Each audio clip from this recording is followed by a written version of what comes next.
Doctor صاحب، جب ہم انسانی دانش کی تاریخ پڑھتے ہیں تو اس میں ہمیں کچھ سوالات نظر آتے ہیں جو ہر تہذیب میں وہ سوالات رہے ہیں، اور جتنے سوچنے والے دماغ ہیں انہوں نے ان سوالات کا جواب دینے کی انہوں نے کوشش کی. اور جو معلوم تاریخ ہم الیکسینڈر وغیرہ سے شروع کریں، انسانی سیکولر دانش کی تاریخ، تو ہم یہ دیکھتے ہیں کہ اس سے پہلے دیومالائیت کا بھی دور تھا، تو وہ بھی شاید ان سوالوں کا جواب دینے کی ہی ایک کوشش تھی. تو دیومالائیت ہے، پھر فلسفہ ہے، پھر جدید سائنس کا بھی جو پورا مرحلہ. تو یہ 3 یا 4 اور پھر مذہب. اب میں آپ سے یہ بھی جاننا چاہوں گا کہ آپ مذہب کو اور دیومالائیت کو ایک جگہ رکھتے ہیں یا ان میں کوئی فرق کرتے ہیں؟ لیکن جو ہمارا مذہبی ذہن ہے یا جو دینی ہمارے ہاں جو لوگ بات کرتے ہیں وہ دیومالائیت کو الگ کرتے ہیں اور مذہب کو الگ کرتے ہیں. تو یہ 4 چیزیں ہمارے پاس آ گئی: دیومالائیت، تعقل یا عقل یعنی فلسفہ، سائنس اور مذہب. تو کیا یہ چاروں انسان کے سوالوں کا جواب دینے کے انسان کے مختلف ذرائع تھے؟ اگر ایسے تھے تو ان میں کیا فرق ہے بنیادی؟ دیکھیے، انسانی ارتقاء جو ہے اس میں جو مختلف مرحلے آئے ہیں جی ہماری انسانی تہذیبی تاریخ کے اندر، تو یہ جو 4 مرحلے ہیں یہ آپ نے ان کی طرف اشارہ کیا ہے. صحیح. مثلاً دیومالائیت سے پہلے انسان مظاہر فطرت کو پوچھتا تھا: دریا، درخت، جی چاند، ستارے. اور جب اس کا تعقل بڑھا ہے اور وہ یوں کہہ لیں کہ پتھر اور تانبے اور کانسی کے دور سے ہوتا ہوا وہ زراعت کے دور میں داخل ہوا، تو زرعی دور میں داخلہ جو ہے وہ اس کا متھ کا دور ہے جسے ہم دیومالا یا اساطیر کہتے ہیں. ٹھیک.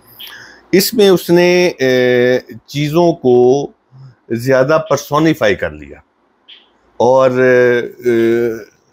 اس میں ایک ماورائی قوتوں کی تشکیل جو ہے وہ انسانی زاویے سے دینی شروع کر دی.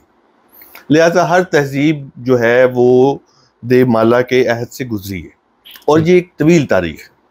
لیکن دیومالا کے اوپر اس سے پہلے کے اثرات موجود ہیں کیونکہ وہ بھی ایک طویل تاریخ رکھتی ہے. جی.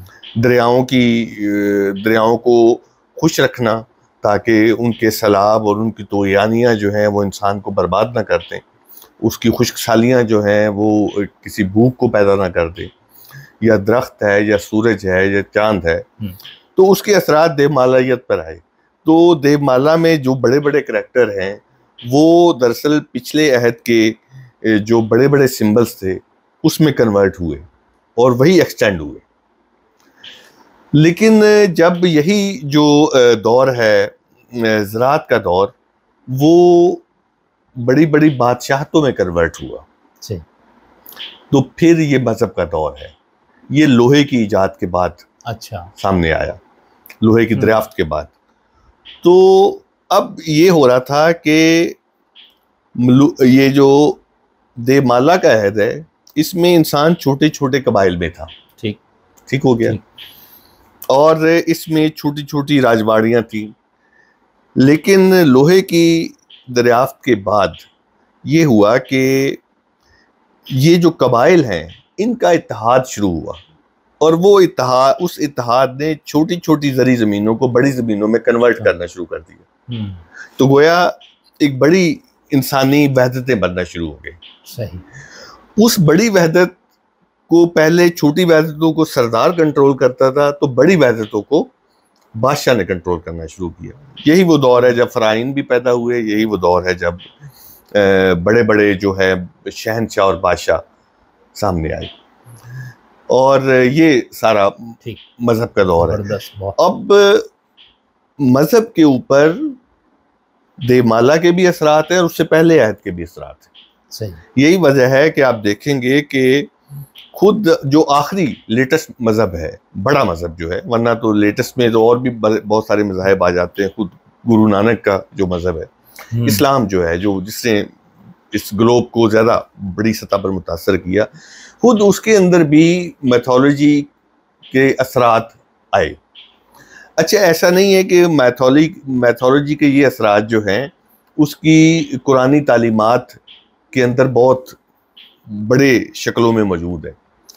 دراصل جب یہ جو 7ویں صدی کی ریفارمیشن کی تحریک تھی جسے حضرت صلی اللہ علیہ وسلم نے چلایا، یہ بنیادی طور پہ میں سمجھتا ہوں کہ یہ تحریک دراصل قبائل کو جاگیرداریت میں اور سرداریت کو بادشاہت میں کنورٹ کرنے کا تاریخی مرحلہ تھا. اچھا. اور اس مرحلے کو آن حضرت نے پورا کیا. صحیح. لہٰذا آپ دیکھیں گے کہ انہوں نے مسلمان اور اسلام کے ذریعے سے قبائلی وحدتوں کو توڑا اور اس کو بڑے اس میں ضم کر دیا. بالکل. اور اسی سے پھر ایک انٹرنیشنلزم پیدا کیا.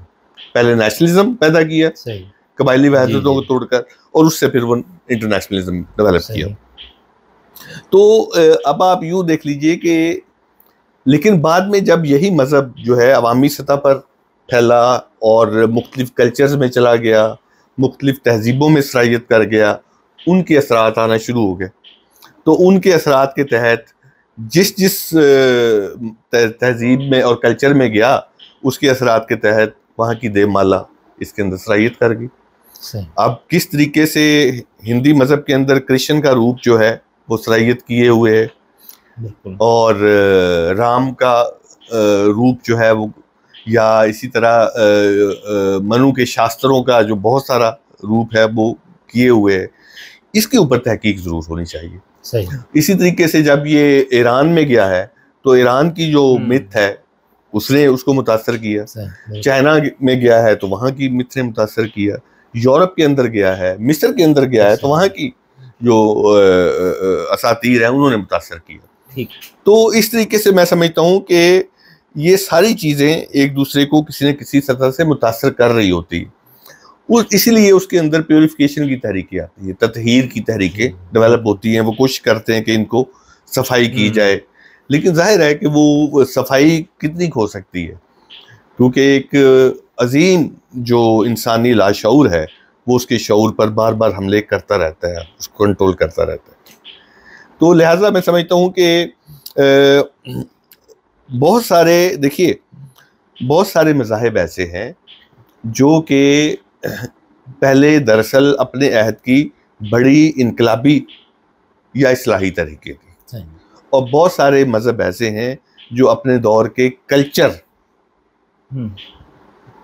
کی ایک ہائی شکل بن کے سامنے آئے. لہٰذا ہم دیکھتے ہیں کہ بہت سارے انبیاء جو تھے انہوں نے تحریکوں کی رہنمائی کی اور جدوجہد کی, اور مثلا حضرت جو ہیں انہوں نے غلام داری نظام کے خلاف آواز اٹھائی, قبائلی نظام کے خلاف آواز اٹھائی.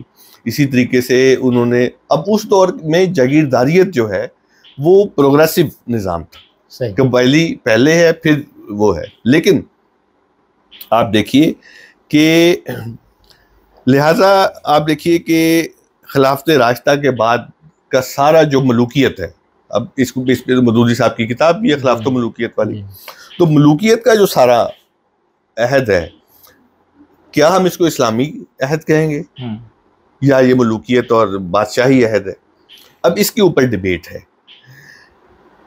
میں یہ سمجھتا ہوں کہ جو اصلاحی تحریک عرب میں شروع ہوئی تھی اس کا جو خلافت راشدہ ہے یہ دراصل وہ اس کا نظام ہے جو کہ اس تحریک کے نتیجے میں وقوع پذیر ہوا. لیکن اس کے بعد پھر ہم ایک تاریخی جبر میں جاتے ہیں. تاریخی جبر جو ہے وہ یہ بتاتا ہے کہ تاریخ دراصل اس دور میں جاگیرداری اور بادشاہی عہد پہ تھی. تو لہٰذا زمینوں کی جو اجتماعیت ہے وہ جس طریقے سے زرعی زمینیں بڑے بڑے قطعات میں تقسیم ہو رہی تھی اور اس سے جو جاگیرداریت وجود میں آ رہی تھی, حضرت سے پہلے یہ کام شروع ہو چکا تھا عرب کے اندر, تو اس نے کنورٹ اس میں ہونا ہی تھا. یہ تاریخی جبریت. اچھا, اس کی طرف بہت سارے لوگوں نے اشارہ کیا ہے. میرے ذہن میں مولانا عبید اللہ سندھی بھی آ رہے ہیں اور بہت سارے لوگ آ رہے ہیں. پھر خود مارکس نے جو اس کے تاریخ کا جو مادی تصور دیا ہے تو اس کے تحت ہم چیزوں کو دیکھیں تو وہاں پر بھی ہمیں یہی چیزیں. اچھا.